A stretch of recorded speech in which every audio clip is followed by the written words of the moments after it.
आप सबको जय मसीह की। प्रभु यीशु मसीह के नाम में हम आपका स्वागत करते हैं। आज जो परमेश्वर ने हमें वचन दिया है वो है यूहन्ना की किताब, उसका पहला अध्याय और उसका 1 और 2 वचन। और इसमें इस तरीके से लिखा है, आदि में वचन था और वचन परमेश्वर के साथ था और वचन परमेश्वर था। यही आदि में परमेश्वर के साथ था।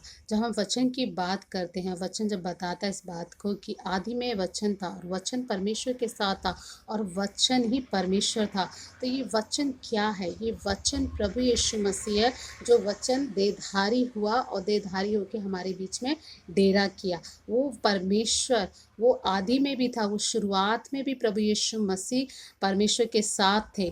और अभी भी यहाँ पे इस बात को इसलिए स्पष्ट रूप से बताया गया है कि यीशु मसीह शुरू से लेकर आरंभ से यीशु मसीह हमेशा साथ में, इसलिए इस बात को परमेश्वर का वचन यहाँ बोलता है कि आदि में वचन था। तो वचन की जब हम बात करते हैं तो वचन क्या हुआ? देहधारण हुआ। किस तरीके से देहधारण हुआ? कि जब हम देखते हैं कि उत्पत्ति की किताब से परमेश्वर यहोवा, यहोवा ईरे, योवा इल एलोही, वो वहाँ पर परमेश्वर क्या करता है? यीशु मसीह के जन्म की घोषणा करते हैं कि किस तरीके से वो वचन कार्य करने वाला है। वचन किस तरीके से होगा? वो अपने मुंह से बोल रहे हैं वो वचन को। भविष्यवक्ता भी उसी बात को बता रहे कि कुंवारी गर्भवती होगी, पुत्र को जनेगी तो उसका नाम इमानुएल रखना, वो शांति का राजकुमार होगा। हम अच्छे से इस बात को जानते हैं। वो बातें भविष्यवाणियाँ होते होते यहाँ पे जो हम देखते हैं कि वही वचन देहधारी हुआ। तो परमेश्वर हमें इस बात को बताना चाहता है, जैसे कि हमारा जो हम वचन से बोलते हैं वही होता है, क्योंकि परमेश्वर ने हमें अपनी समानता में बनाया है। हम सिर्फ परमेश्वर से कम ही बनाए गए हैं, इसलिए परमेश्वर कहते हैं जो हम बोलेंगे वो हो जाएगा। परमेश्वर उन चीज़ों का नाम ऐसे लेता है जो चीज़ें हैं नहीं, मानो वो है। तो परमेश्वर इस बात को बताना चाहता है कि जो वचन है, जब हम वचन को अपने जीवन में लेकर आते हैं और जब वचन के द्वारा हम अपने जीवन में प्रार्थनाएं करते हैं, वचन को लेकर जब हम घोषणा करते हैं, तो वो हमारे जीवन में अपने उन कार्य को पूरा करता है। क्योंकि वो वचन से हटकर कुछ भी काम नहीं करता है, क्योंकि वो बोलता है आकाश और पृथ्वी टल जाएगी लेकिन मेरा वचन कभी भी नहीं टलेगा। इसलिए परमेश्वर वचनों को इम्पोर्टेंस देता है और जो उसने कहा है वो उसको पूरा करता है। तो हम अपनी प्रार्थनाओं में हमेशा, जब प्रार्थना में हम लोग बैठते हैं, हमेशा हम वचनों का इस्तेमाल करें, बाइबल को पढ़ें।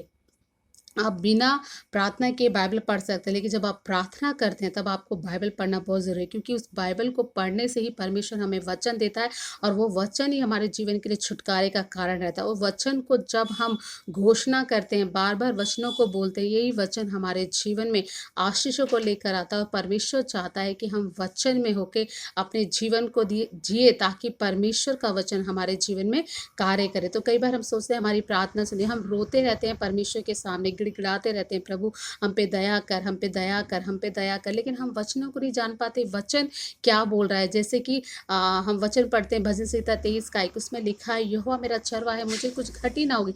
लेकिन हम अपनी प्रार्थना में सिर्फ ये यहोवा मेरा चरवा है, मुझे कुछ घटी ना होगी, इसके अलावा हम ये नहीं बोलते कि प्रभु तू मेरा चरवाहा है, प्रभु जी तो यहोवा चरवाहा है, मुझे कोई घटी नहीं होगी प्रभु, मेरे जीवन में विश्वास की घटी नहीं होगी प्रभु, मेरे जीवन में आनंद की घटी नहीं होगी प्रभु, मेरे जीवन में खुशी की घटी नहीं होगी, मेरे जीवन में पैसों की घटी नहीं। जब इन वचनों को हम अपना व्यक्तिगत तौर पर इनको ले लेते हैं तो ये वचन हमारे जीवन में काम करना शुरू करता है, क्योंकि यहोवा परमेश्वर का वचन इस बात को बताता है, प्रभु यीशु मसीह में वो हमारी सारी घटियों को पूरा करता है। जैसे परमेश्वर का वचन कहता है जितने हथियार तेरी हानि के लिए बनाए जाए उनमें से कोई भी तुझ पर सफल ना होगा।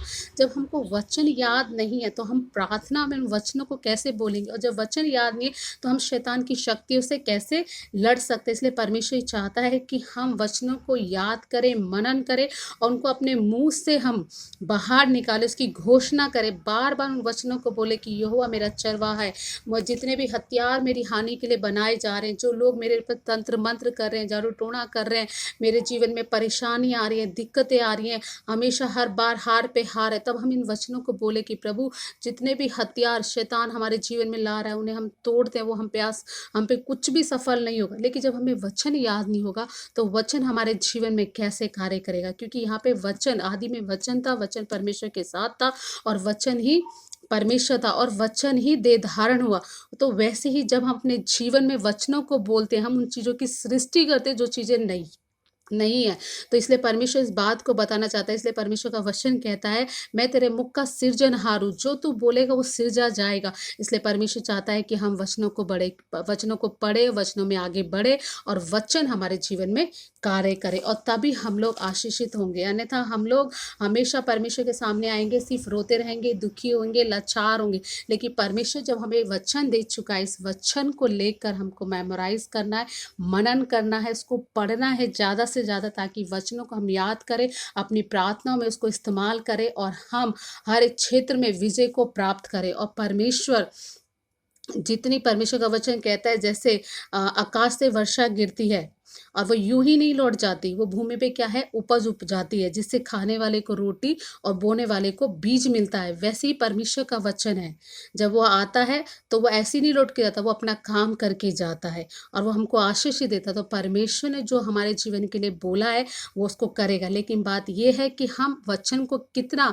अपना व्यक्तिगत तौर पे लेते हैं। तो जितना हम वचन को अपने जीवन में व्यक्तिगत तौर पे लेंगे और उसको बार बार घोषणा करेंगे, वो वचन आपके लिए, आपके जीवन में कार्य करेगा और परमेश्वर के द्वारा आप उस आशीषों को अपने जीवन में देख पाएंगे जो आप अभी समय नहीं देख पा रहे। अब सोच रहे कुछ भी नहीं बन पा रहा है, कोई रास्ता नहीं दिख रहा, पैसों की घटी है, बीमारियां हैं, लेकिन जब हमको वचन याद नहीं है कि परमेश्वर ने कहा है तेरे कोड़े खाने से हम चंगे हुए, उस वचन को हमें अपने जीवन में लेना। हाँ प्रभु, मैं विश्वास करता हूँ तेरे इस वचन में, तेरे कोड़े खाने से मैं चंगी हुई। हमारे पास पैसों की घटी, हम बोले प्रभु तू मेरा चरवा है, मुझे घटी नहीं होगी, मुझे पैसों की घटी नहीं होगी।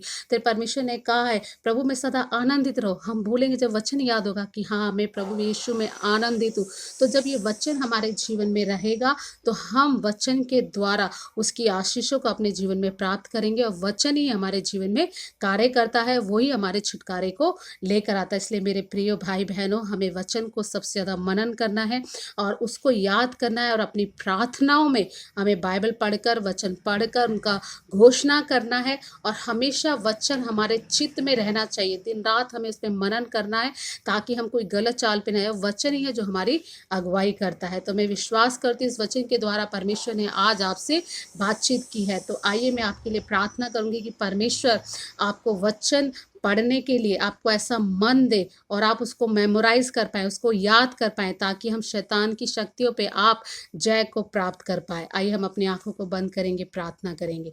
ईश्वर में विराजमान प्रभु यीशु, हम धन्यवाद देते हैं प्रभु जी आज के दिन के लिए, खासकर प्रार्थना करते हैं आपके बच्चों के लिए प्रभु जी, प्रिय भाई बहनों के लिए। इनको प्रभु जी बाइबल पढ़ने वाला मन दीजिए प्रभु जी, वचन को याद करने वाली बुद्धि दीजिए प्रभु जी। और जो वचन पढ़ने से रोकने वाले मन है उसकी दुष्ट की शक्ति ताकतों को हम नष्ट करते हैं इनके जीवन से प्रभु जी, और होंदे इनका मन वचन में लगने पाए, ये मेमोराइज कर पाए और प्रभु तेरा वचन इनके जीवन में कार्य करने पाए, इनकी घटी पूरी होने पाए, ये आनंद में जीवन जीने पाए, शांति में जीवन जीने पाए और तेरे नाम को धन्यवाद दे सके। धन्यवाद पिता कि आज के वचन के द्वारा आपने सुनने वालों को आशीष दिया, इसके लिए धन्यवाद। आपने हमारी प्रार्थना को सुना, इसके धन्यवाद। इस प्रार्थना को हम प्रभु यीशु के नाम से मांगते हैं, आमीन। सबको जय मसीह की।